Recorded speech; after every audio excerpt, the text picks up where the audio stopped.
Really thought that Kyle Busch started to take control of this season and possibly be the favorite for the championship, but I believe Kevin Harvick has just taken back the reins of being one of the favorites, if not the favorite.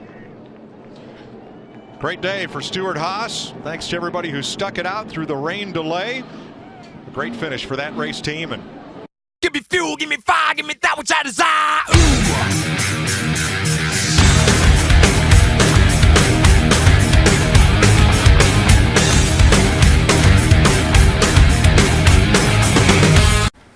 Okay, guys, Dover's over. Congratulations, Kevin Harvick. Kevin Harvick pulling off, I think it's 4th win of the season. Great job for Kevin Harvick, and I tell you what, man, them Stewart Haas Racing, that whole team is just, they're gelling. Clint Boyer finished 2nd. They're on it. Harvick was the car to beat all day, and nobody could have touched Harvick. It's great racing, and I also want to thank everybody that participated in the Pick 5 contest. Sadly said nobody got lucky. I think Suarez threw everybody off a little bit, and Kyle Busch having trouble hurt a lot of people. But we're gonna have it again next week at Kansas. So remember next week to get your Pick 5 in. So, I seen. Rusty Wallace had told me that he put his picks in a little late, but I think he had the first 2 drivers picked right, Harvick and Boyer, so that was a good job of him by picking in. But anyway, let's get to the race. It was a good race. A lot of clean racing, and honestly, to me, the only thing I've got against this race here today was it's just so hard to pass. Nobody can pass. It's like if you get in that 5th, 6th position, you can't go no more. You just got to stay there, even if you got a real good car. The only car I think that could have been like 5th there at the end and went up would have been Harvick. But other than that, nobody, you just couldn't pass nobody. But, and before the race started, Kyle Larson and Alex Bowman, they failed inspection 3 times, which means for that race and probably a couple more, their car chiefs got kicked out of the race today, ejected, as you may say. And like I said, they failed 3 times trying to get into the race, so that hurt them. But overall, it was a pretty good race. I mean, in terms of racing and stuff. I'd like to see the tires wear down a little bit more. That would have been pretty good. But then we had rain. I was actually surprised I made it that far without rain, because I know they kept saying all day, well, 55% chance that they'll get this race in today. And I'm like, oh boy.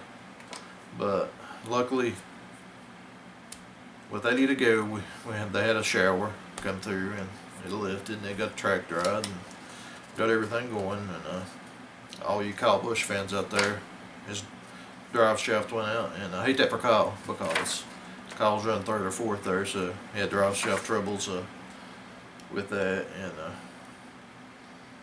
couple other people had some problems during the race. Martin Truex Jr., the first stage, I think he's running 2nd, and he had a tire go down and got him down a couple laps. It took him all day to get back up to where he was, but he still didn't have a winning car. But he had a tire go down. We had, I think, the 72 car wrecked.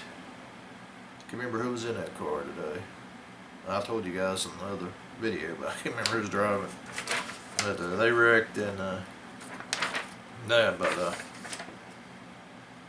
and there with 77 laps to go, 2 big key factors that happened in this race was Brad Keselowski and Joey Logano, teammates. Both of them had pit trouble, and on that pit stop there, and Joey Logano had a loose wheel, had to come back in. Keselowski just had a really poor long pit stop, and that really shuffled up the running order to top 5 there, and probably a lot of people's picks and stuff too was shuffled around. So with that, but Let's take a look at these results here. Harvick wins, Boyer second. Now, I'm going to say one thing. Daniel Suarez proved to me today that he can drive a race car. Finishing third at a track like that is a driver's track. It's hard to drive.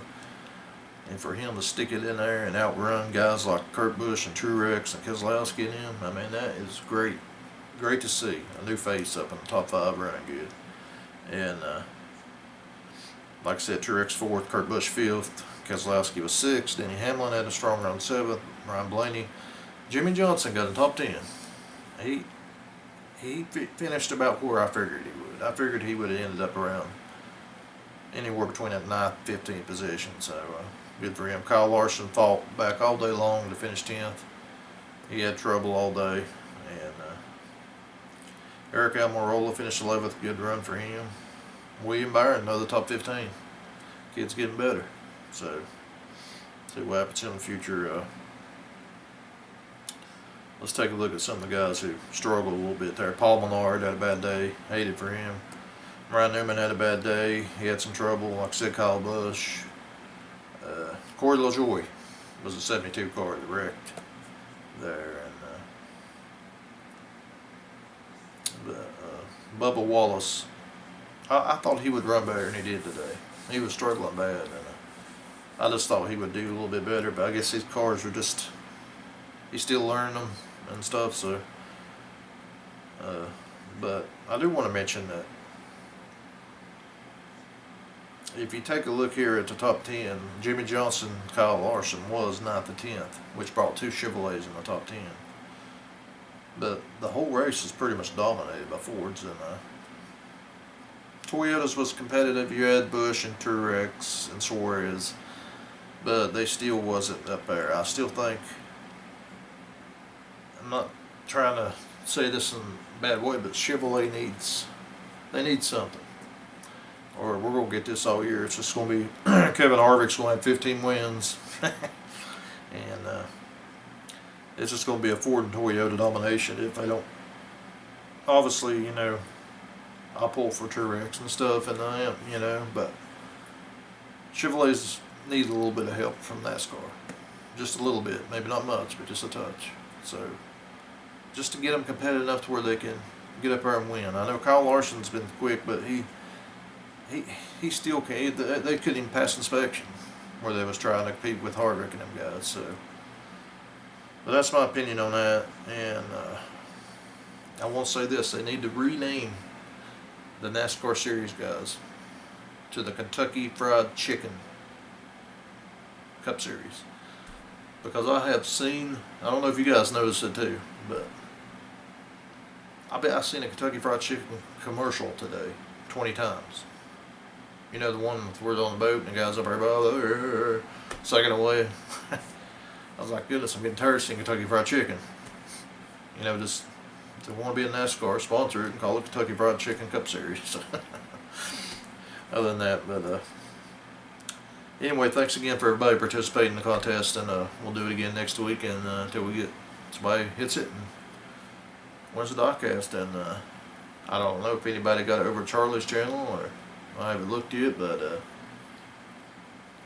Suarez really put a, like I said, he hurt everybody's chances there in that top 5 and the pick 5. So overall, it was a decent race. I'll give it a 2.5 out of 5.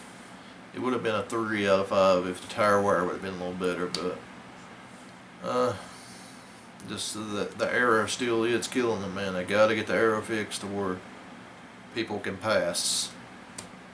That's my big issue with NASCAR right now, is if you're stuck in 3rd or 4th, you ain't going nowhere. Like Truex said after the race, you're stuck there. And that's just the way it is. So, pit crews are that valuable. But hope you guys enjoyed the race, and have a great evening, and see you guys later.